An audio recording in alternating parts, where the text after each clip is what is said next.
Sarah Miller was 36 years old, a single mother, and exhausted in a way sleep never fixed. For 15 years, she had quietly become her parents' personal bank account, a role she never applied for but never refused. On Christmas Eve, she drove through heavy snow toward her parents' house in Maple Ridge, her daughter Lily bundled beside her in the passenger seat. The porch lights glowed warm against the white night, and for a brief moment, Sarah allowed herself to hope. Before I continue, please subscribe to the channel, hit the like button, and tell me where you're watching from. Maybe this year would be different. Maybe kindness would meet her at the door instead of criticism. When Carol Miller opened it, that hope died instantly. Carol looked Sarah up and down with a familiar, practiced smirk and said loudly, for everyone inside to hear, "This day was supposed to be enjoyable. Why did you even show up?" The words hung in the cold air. Lily squeezed Sarah's hand and whispered, "Mom, should we leave?" Sarah hesitated for only a second. Then she nodded. Without arguing or explaining, she turned around, walked back into the snow with her daughter, and drove away. Behind them, the house stayed bright and loud. Ahead of them, the road was dark and quiet. They reached Sarah's small apartment an hour later, snow still clinging to their coats. Lily curled up beside her on the couch, a movie playing softly while her fingers stayed wrapped tightly around Sarah's hand. Exactly 1 hour after they left her parents' house, Sarah's phone began to buzz non-stop. The first alert wasn't a call. It was an automated email from the mortgage company, addressed to Carol Miller but copied to the email Sarah had used for years to manage her parents' bills. Payment declined. Scheduled transfer failed. 2 minutes later, the call started. Sarah ignored the first 3. On the 4th, she answered. "Where is the January payment?" Carol demanded, no apology, no mention of Lily hearing everything. "Just money." Sarah took a slow breath. "I'm done paying for people who treat me like trash," she said quietly. There was silence, then laughter. "You're joking," Carol said. "You can't just stop. We have real bills." Sarah looked down at Lily, then back at the phone. "I've been covering your real bills since I was 21, she replied. "That ends tonight." Carol began yelling about sacrifice and responsibility, about how parents deserved loyalty. Sarah didn't argue. She opened her banking app and went straight to scheduled payments. There it was, recurring transfer to Carol Miller. $1,500 monthly. Active since 2010, 15 years. One tap canceled it. The confirmation appeared instantly. Sarah screenshot everything, the full history, the timestamps, and emailed it to herself. Within minutes, the texts flooded in. "Your father needs medication. We'll lose the house. What will people say when they find out you abandoned us?" Sarah read each message out loud to the quiet room, her voice growing steadier with every word. When the final text came, "You'll regret this," she blocked Carol's number. The silence afterward felt strange and heavy, but also clean. Lily looked up at her. "Is Grandma mad because we left?" Sarah pulled her closer. "She's mad because the money stopped," she said gently. "But we're going to be okay." That night, Sarah lay awake, guilt whispering familiar lies.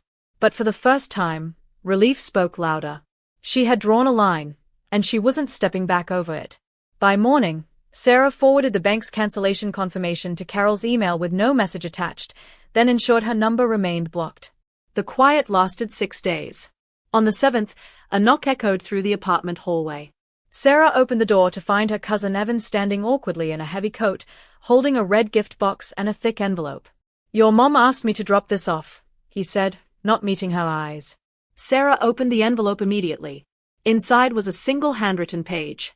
"If you turn your back on family, don't expect to come crawling back. Don't let us lose the house because of your pride." Sarah read it twice, then picked up the gift box and dropped it down the trash chute. Evan said nothing. That night, security alerts lit up Sarah's phone. Failed login attempts. Password reset requests. The IP address traced back to her parents' home. Someone was trying to access her accounts. Sarah called the bank's fraud line immediately. Within minutes, her accounts were locked, passwords changed, and two-factor authentication enforced. The attempts were logged permanently. Sitting alone at the kitchen table, Sarah understood something new. This wasn't anger anymore. It was entitlement turning dangerous. Sarah created a folder on her laptop labeled evidence. She saved the letter, the envelope, every bank alert, and backed it all up to an encrypted cloud drive. Sleep came slowly. 3 days later, Her Aunt Ruth Collins arrived unannounced with a thick folder and a serious expression. Inside were 12 years of bank statements, screenshots, and social media posts. Sarah's hands shook as she flipped through them. There were photos of Carol holding shopping bags, captions bragging about extra income. Then Sarah saw it. A picture of Carol smiling, holding a $15,000 cashier's check Sarah had sent to stop foreclosure a year earlier. The caption read, "Still got my personal ATM." The room tilted. Sarah slid to the floor, the truth crashing down all at once. They hadn't needed her. They had used her. Ruth didn't comfort her. She simply waited. When Sarah could breathe again, she scanned every document, saved each file with dates, and scheduled an appointment with a family law attorney. Lily wandered in, glanced at the papers, and Sarah gently sent her back to her room. Some truths were too heavy for a child. That night, Sarah closed her laptop knowing exactly what she had to do next. 4 days later, Sarah received an official email from the Northfield County Police. The subject line made her stomach drop, report filed regarding unauthorized withdrawals. Her parents had gone to the station and claimed Sarah had been stealing from a shared household account for years, then suddenly stopped without permission. They brought selective bank statements showing money leaving but never the context. Sarah read the message twice in the school parking lot, her hands shaking. She picked Lily up early, blaming a doctor appointment, then drove straight downtown with the evidence binder Ruth had returned the night before. At the station, the officer listed in the email met her in a small interview room. He reviewed the documents slowly, bank alerts, the handwritten letter, screenshots of Carol calling Sarah her ATM, and 15 years of voluntary transfers. After 20 minutes, he closed the binder. "This is a false report," he said plainly. "They attempted fraud and made a false statement to law enforcement." He explained it was a misdemeanor and strongly recommended a protection order. Sarah filled out the paperwork on the spot. Temporary orders were entered immediately. No contact, no third parties, no coming near her or Lily. When she walked out into the falling snow, the air felt sharper, clearer. She wasn't scared anymore. She was finished being quiet. The drive home felt endless. Snow blurred the windshield, the wipers working hard. When they parked, Lily asked softly, "Mom, why is Grandma trying to get you in trouble?" Sarah didn't answer right away. She turned off the engine, pulled Lily into the front seat, and held her until the tears came. That night, Sarah sat on Lily's bedroom floor surrounded by paperwork, sorting everything into dated folders and color-coded tabs. She wasn't panicking. She was preparing. 3 days later, her best friend Emily drove her to meet attorney Daniel Reed. His office was quiet, professional, and warm. Sarah handed over the binder without speaking. Daniel reviewed everything carefully, then looked up. "Today, we send a cease and desist letter," he said. "It demands no contact, no false statements, and no attempts to access your finances. Any violation strengthens your case." He drafted it immediately and mailed it certified that afternoon. Before Sarah and Emily reached the car, Sarah's phone exploded with notifications. A new family group chat appeared titled Prayers for Carol and Frank. Messages poured in, accusations, insults, photos of her parents looking sad on their couch. Emily scanned the screen and handed the phone back. "Forward all of this to Daniel," she said. "This is harassment." Sarah did exactly that, then blocked the entire chat. The silence finally returned. That evening, while washing dishes, Sarah received a text from an unknown number. "I heard what they are doing. It's Anna." Her heart raced. Anna was her older sister, gone for 12 years, vanished without explanation. Sarah typed slowly. "Is this really you?" After a pause, the reply came. "Yes. I'm sorry it took this long." They texted for 2 hours. Anna explained she'd been told Sarah hated her, blamed her for everything, and didn't want her around. The lies had been repeated until Anna believed them. Sarah told her everything: Christmas Eve, the cancelled payments, the police report, the protection order. When she finished, Anna sent one final message. "I kept things too. Messages, emails. If you need them, they are yours." Sarah stared at the screen, feeling something loosen in her chest. 2 weeks later, they spoke for the first time. Anna's voice sounded older but familiar. They filled in years of silence, realizing they had both been isolated by the same manipulation. 3 days after that call, a mortgage default notice arrived, mistakenly forwarded to the old billing email. 3 missed payments. Foreclosure pending. Sarah forwarded it to Daniel without comment. That afternoon, the doorbell rang. Through the peephole, Sarah saw Carol standing in the cold, wearing a thin coat, cheeks red, eyes already wet. Sarah opened the door only a few inches. Carol spoke quickly, begging, saying they would lose the house, asking to see Lily just for 5 minutes. Lily peeked from behind Sarah's legs. Carol reached forward as if to push inside. Sarah held the door firm. "No," she said calmly. Carol sobbed louder, accusing Sarah of cruelty. "After everything we did for you," she cried. "You mean everything I did for you," Sarah replied. 15 years. And when I stopped, you tried to have me arrested." Snow collected on Carol's shoulders as she pleaded. Lily tugged Sarah's sleeve and whispered, "Is Grandma okay?" Sarah knelt and kissed her head. "Grandma needs to go home." Sarah looked back at Carol. "Do not come here again. Next time, I call the police." She closed the door, locked it, and slid the chain into place. Carol stood there another minute, then turned and disappeared into the storm. Lily asked if Grandma was sad because of the snow. Sarah answered, "Some people make their own storms." Lily accepted that and returned to her puzzle. Sarah stayed by the door, breathing, feeling the power of the word she had finally used. No. The following Christmas belonged only to them. Anna arrived a week early with 2 suitcases and a box of handmade ornaments she had saved for years. They chose the smallest real tree they could find and dragged it upstairs together while Lily gave instructions like a tiny boss. The apartment filled with laughter, tangled lights, and hot cocoa spills. On Christmas morning, they stayed in pajamas until noon. After the gifts were opened, Lily brought out a rolled drawing. "Open it slow," she said. Sarah unrolled it carefully. 3 figures stood under a blue sky, Sarah in the middle, Lily holding one hand, Anna holding the other. Above them, Lily had written, "My Forever Family." Sarah couldn't speak. Anna leaned her head against Sarah's shoulder.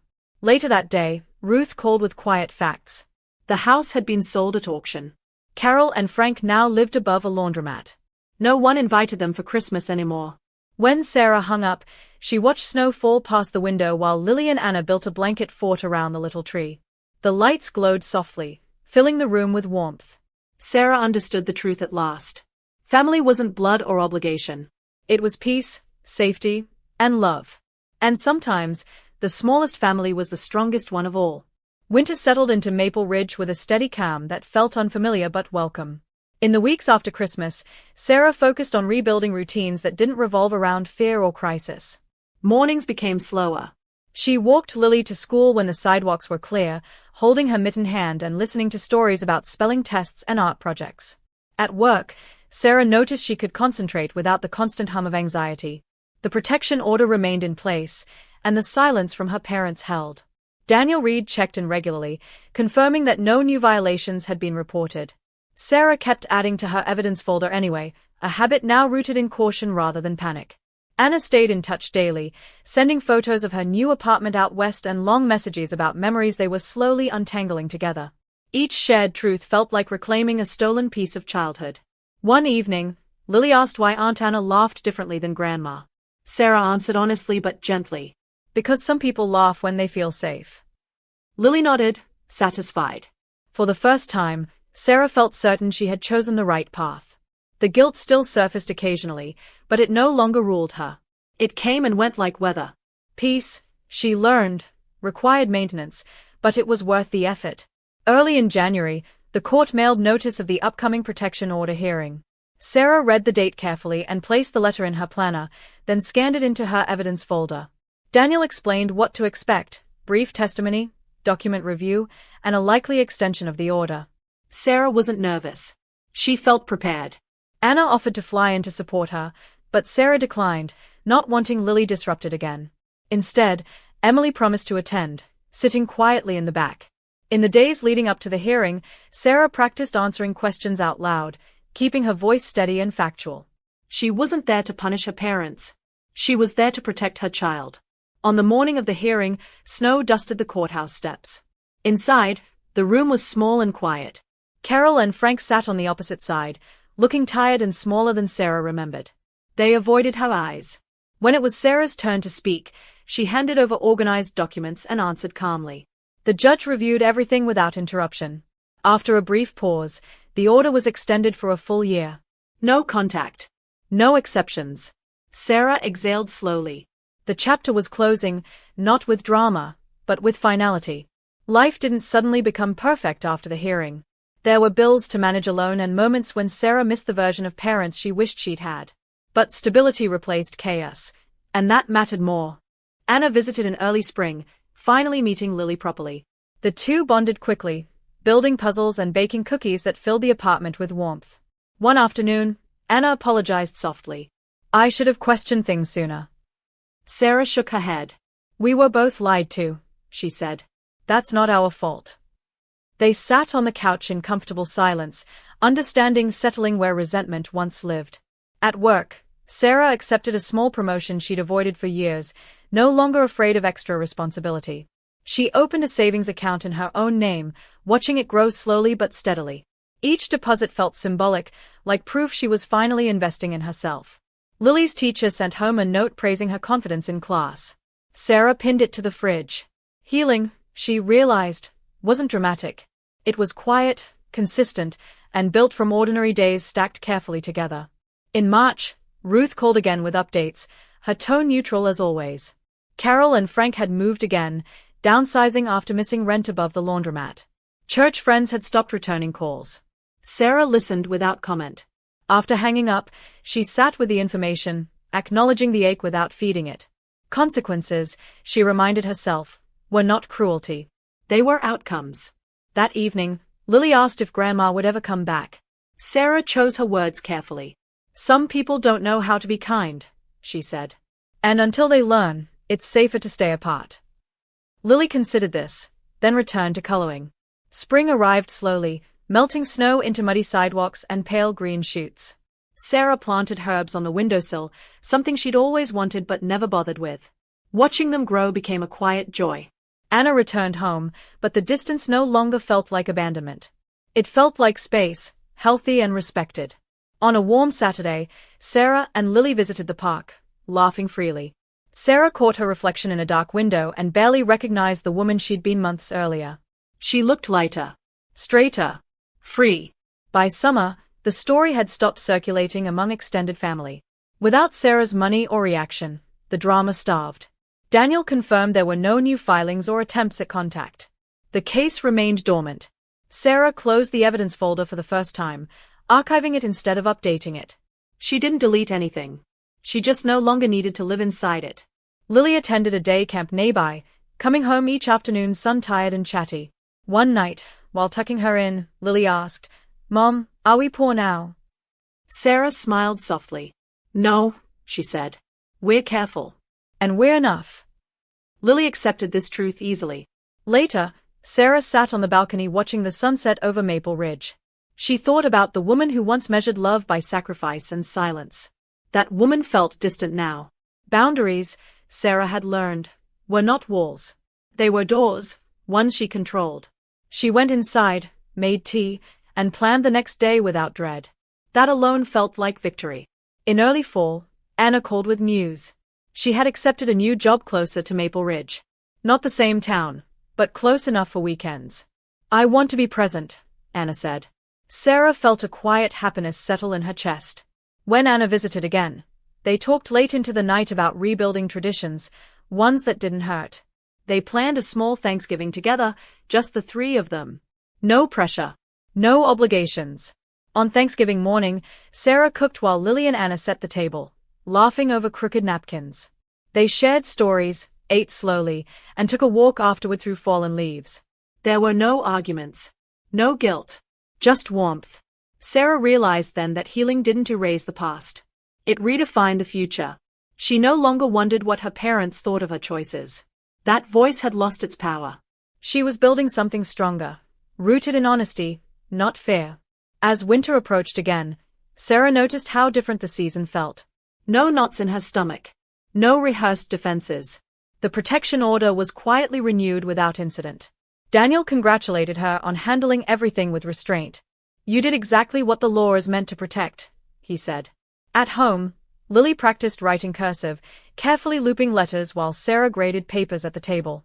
One evening, Lily asked to hang her drawing again, the one labeled "My Forever Family."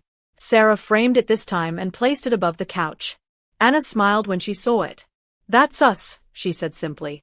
Sarah nodded. Outside, the first snow fell softly, blanketing the streets. Inside, the apartment glowed with steady light. Sarah understood now that strength didn't always roar. Sometimes, it whispered and endured. Just before Christmas, Ruth sent a final message. Carol and Frank had stopped telling their version of events. There was nothing left to leverage. Sarah thanked her and wished her well. That night, Sarah sat alone after Lily fell asleep, reflecting on the year. She felt pride, not the loud kind, but the quiet satisfaction of survival with integrity intact. She hadn't won against anyone. She had chosen herself. She turned off the lights and went to bed, resting easily. In the morning, she would wake up and live the life she had protected. Christmas Eve arrived again, 1 full year later. Sarah cooked soup while snow drifted past the window. Lily hummed softly, decorating cookies. Anna arrived with a small suitcase and a smile that reached her eyes. There were no shadows at the door this time. No insults. No fear. They ate together, laughed, and watched movies curled under blankets. Sarah felt something she had never felt before on that night. Peace without waiting for it to break. She looked at Lily and Anna and knew this was enough. More than enough. Later that night, after the dishes were done and the apartment was quiet, Sarah stood by the window watching snow fall under the streetlight. She thought about the cost of silence and the price of truth. One had nearly erased her. The other had saved her. She turned off the light and joined her family, ready for whatever came next. Strong, steady, and finally free. On Christmas morning, sunlight filtered softly through the curtains, reflecting off fresh snow and filling the apartment with a pale, peaceful glow. Sarah woke before anyone else and stood quietly in the doorway, watching Lily sleep curled in blankets while Anna rested on the couch. There was no rush, no tension humming beneath the surface. They moved slowly through the morning, opening gifts one at a time, laughing at simple surprises. After breakfast, Lily disappeared into her room and returned holding a folded piece of paper. "I made another one," she said shyly, handing it to Sarah. The drawing showed the same 3 figures, but this time they stood beside a small house with smoke curling from the chimney. Above it, Lily had written, "Safe." Sarah felt tears rise, not from pain but from relief. Anna wrapped an arm around her shoulders. "You did this," she said quietly. Sarah shook her head. "We did." They spent the rest of the day talking, resting, and letting the hours pass without obligation. For the first time in her life, Sarah understood that safety was not something she had to earn. It was something she was allowed to choose. That evening, as the sky darkened and snow continued to fall, Sarah sat alone for a moment, reflecting on everything she had survived. She thought about the years of sacrifice mistaken for love, the fear that once ruled her decisions, and the courage it took to finally say no.